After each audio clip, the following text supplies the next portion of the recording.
اسی طرح بچوں کے ساتھ بھی ہم کیا کرتے ہیں. چلیں آپ میں سے کون شیئر کرے گا کہ عموماً ہم بچوں کی ناقدری کیسے کر رہے ہوتے ہیں؟ سب اپنے ہینڈز ڈاؤن کر لیں اور جو سوال کا جواب دینا چاہے وہ مجھے بتائے کہ بچوں کے ساتھ اس معاملے میں کس طرح سے ہم دل تنگ کر لیتے ہیں, دل چھوٹا کر لیتے ہیں. طاہرہ. جی باجی میں اپنی بات بتاتی ہوں کہ اگر میں نے اپنے بیٹے کو بولا ہے کہ اب پیپرز ہو رہے ہیں, پورے نمبر آنے چاہیے نا, تو اگر پورے نمبر نہیں آئے اور وہ اچھے نمبر بھی لے کر آیا ہے, یا سم ٹائمز ایسے بھی ہوتا ہے جیسے ایک سیمسٹر میں اچھے نہیں آئے اور ابھی اچھے آ گئے, تو میں اس سے یہ پوچھتی ہوں کہ جو کٹ گیا یہ کہاں کٹے. حالانکہ بچے مجھے بولتے ہیں ماما اچھے تو آ گئے, اس پہ تو خوش ہو جائیں. مطلب یہ میرے دل سے جو فوراً نکلتا ہے نا, وہ فوراً میں بولتی ہوں کہ بھائی یہ کم کیوں آ گئے. حالانکہ بچے مجھے بولتے ہیں کہ ماما اس کو تو اپریشیٹ کر دیں, تو یہ بھی ایک چیز ہے. صحیح. اور اسی طرح آپ دیکھیں کہ سم ٹائمز بچے کچھ چیزیں کر پاتے ہیں, کچھ چیزیں نہیں کر پاتے, تو ہم ان چیزوں پہ ہی نظر رکھتے ہیں جو وہ نہیں کر پا رہے ہیں. بے شک نظر رکھنی چاہیے, لیکن وہ اپنی حد تک کہ ہم پہ تربیت آہستہ آہستہ کریں کہ ان کے اندر امپروومنٹ آئے. لیکن جو وہ کر رہے ہیں نا, ہم اس نہ کرنے والے کاموں کی وجہ سے ہم اس کرنے والے کاموں کو نظر انداز نہ کریں, بلکہ ان کو اس پہ اپریسیشن جو ہے آگے بھی موٹیویٹ کرے گی کہ ہم جو نہیں کر رہے انشاءاللہ ہم وہ بھی کریں, کیونکہ اپریسیشن سب کو اچھی لگتی ہے. اچھا, پھر ہم نے حضرت سعد اور حضرت عبد الرحمن بن عوف کا ایک بہت ہی خوبصورت واقعہ پڑھا جو بہت سارے ایمان افروز واقعوں میں سے ایک ہے. تو آپ بتائیے کہ آپ نے اس واقعے سے کیا سیکھا. جی مدیحہ امام, بیٹا آپ نے آپ کو انمیوٹ کیجیے. مدیحہ شاید پہلے سوال کے لیے کچھ کہنا چاہ رہی تھی. جی مدیحہ. یس یس میم, وہ آپ کو بچوں پہلے والا سوال. پوچھنا تھا میں نے. ہاں یس میم. بتائیے پلیز, بتائیے. جی جی پلیز بتائیے. تو میرا جواب یہ ہے کہ بعض ایسا ہوتا ہے, مطلب کچھ ٹائم ایسا ہوتا ہے جب ہم لوگ کسی اور کے بچوں سے خود کے بچوں کو کمپیئر کر رہے ہوتے ہیں کہ مطلب وہ لوگ پڑھنے میں اچھے ہیں, اور مطلب اپنے بچے میں سے خامی نکالتے ہوتے ہیں بیٹا اور آپ ان کی کو آواز بہت رک گئی ہے, یا تو میرا. ہاں موٹیویٹ کرنے کی جگہ ہم لوگ کمپیئر کرتے ہیں کہ ہاں اس کو دیکھ لو وہ کتنا ہاں اچھا ہے, وہ کتنا اچھا ہے, تم ایسے ہو ویسے ہو, تو ہاں موٹیویٹ نہیں کرتے. ہاں بالکل صحیح مدیحہ. بیٹا یہ آپ نے بہت اہم بات کی کہ اچھا ہوتا یہ ہے کہ پیرنٹس کیا کرتے ہیں, جو دوسرے بچے ہوتے ہیں نا اپنے بچوں کے علاوہ, ان میں سے ہر بچے کی ایک ایک خوبی کو پکڑ لیتے ہیں. فلاں کو دیکھو رائٹنگ کتنی اچھی ہے, فلاں کو دیکھو وہ کام کرنے میں کتنا تیز ہے. تو یہ نہیں ان کو پتا ہوتا کہ ایک بچے کی رائٹنگ اچھی ہے تو باقی اس کے اندر بھی کچھ اپس اینڈ ڈاؤنز ہوں گے. تو کمپیریزن کرنا جو ہے ایک اچھی چیز نہیں ہے, اور یہ سامنے والے کو ڈی موٹیویٹ کرتی ہے. بلکہ آپ ہاں یہ ضرور کبھی کسی کی اچھی مثال دی جا سکتی ہے کہ فلاں جو ہے اس کام میں اچھا ہے, وہ بھی اس لحاظ سے کہ وہ برا نہ لگے اور موقع محل مناسب ہو, اور وہ ایک الگ بات.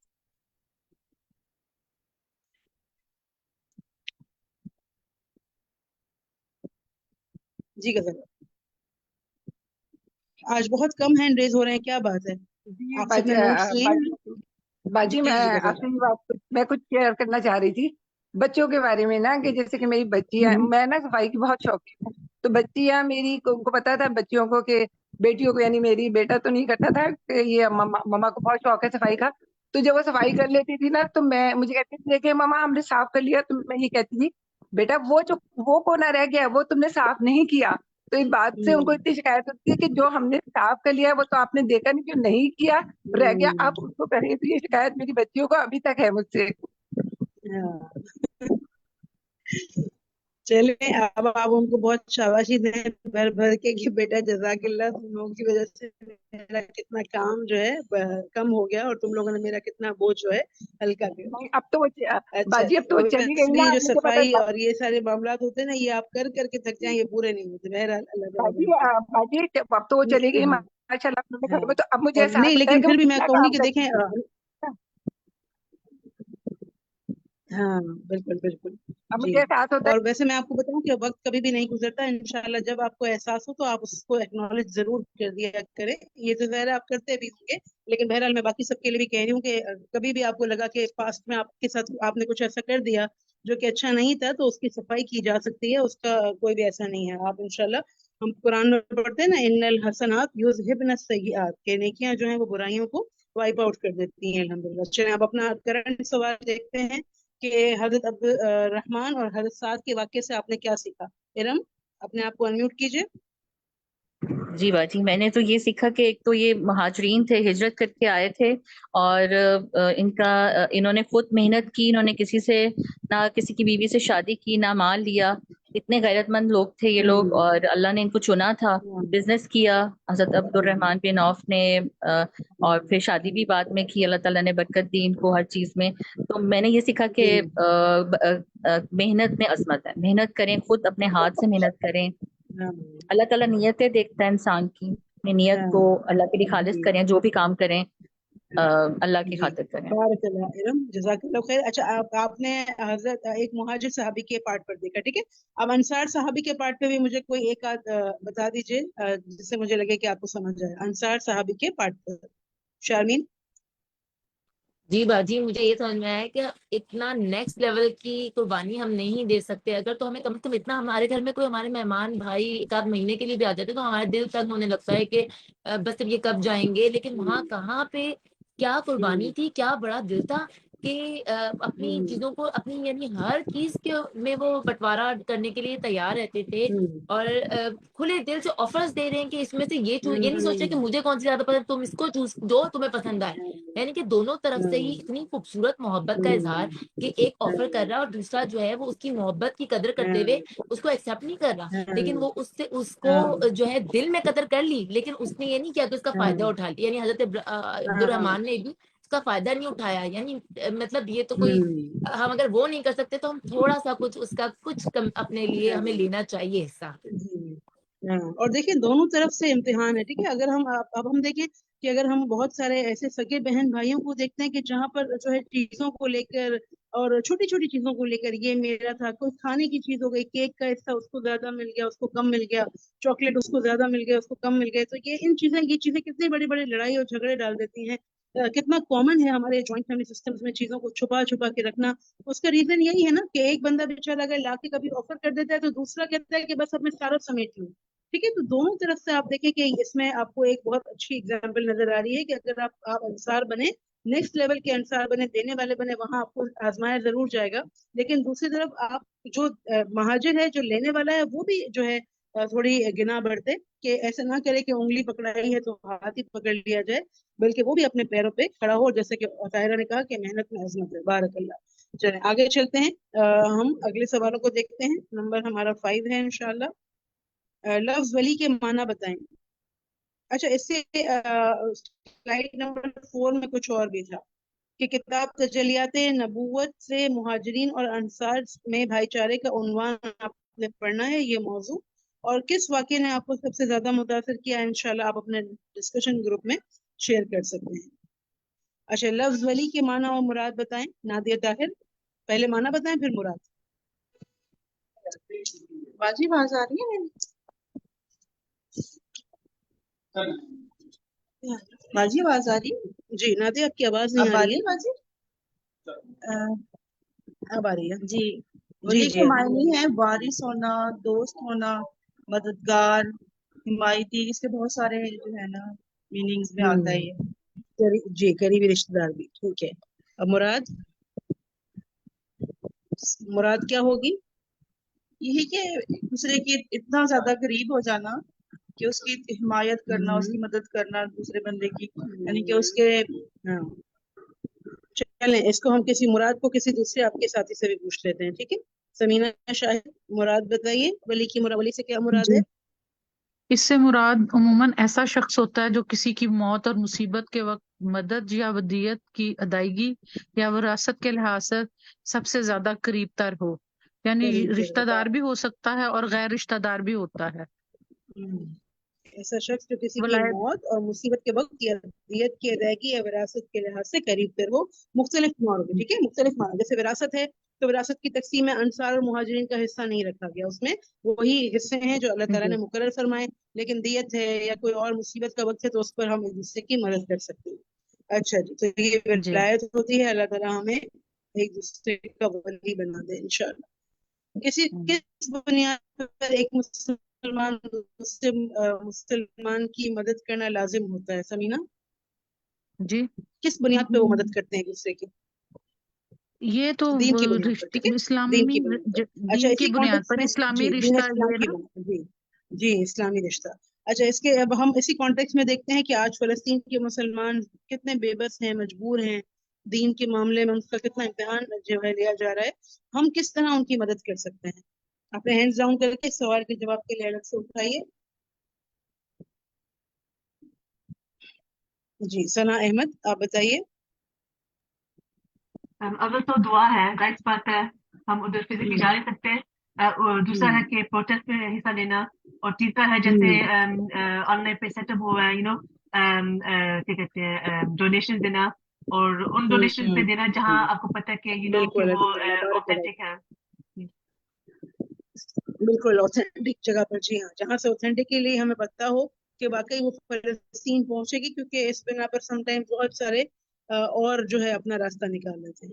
اور خاص طور پہ سب سے زیادہ دعا ہے کہ ہم ان کو اپنی دعاؤں میں بہت یاد رکھیں، کیونکہ دیکھیں دعا میں وہی شامل ہوتا ہے کہ جس کے لیے آپ کی فیلنگ ہو، آپ کو محبت ہو، آپ اس کے لیے تڑپ محسوس کرتے ہو، وہی آپ کی دعاؤں میں آتا ہے.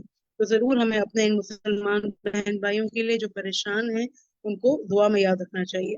نبی صلی اللہ علیہ وسلم نے فرمایا اللہ کو وہ لوگ سب سے زیادہ پیارے ہیں جو کون مکمل کرے گا؟ شمسہ سلیم.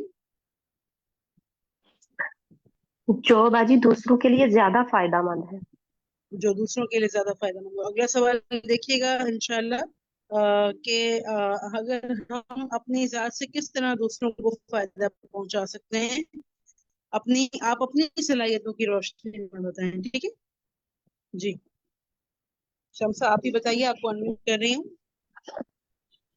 جی باجی یہی ہے، اگر جیسے میرے پاس اگر کچھ علم ہے کچھ جیسے، تو میں ان کو اگر بتا سکتی ہوں، اگر نہیں بھی مجھے پتا اس کا تو میں ان کی ہیلپ کر سکتی ہوں کسی سے پوچھ کے، یا ان کو جو ہے وہ اس طرح سے بھی میں ان کی ہیلپ کر سکتی ہوں. بارک اللہ، بالکل بارک اللہ فیک. ماہم آپ بتائیے.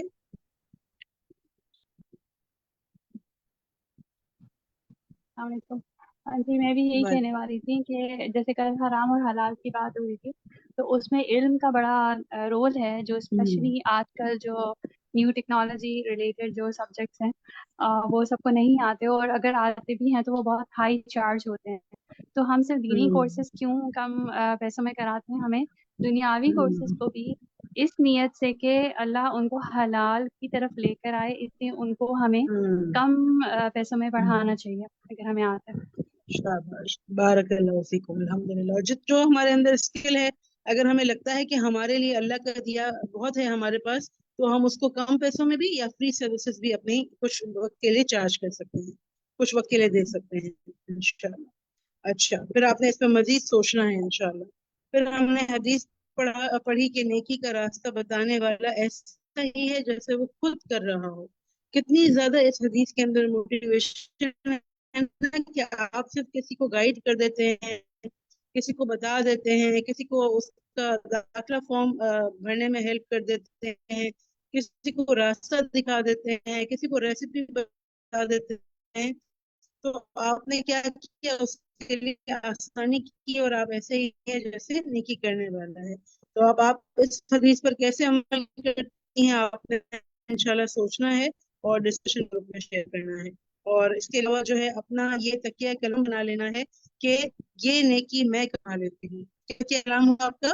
یہ نیکی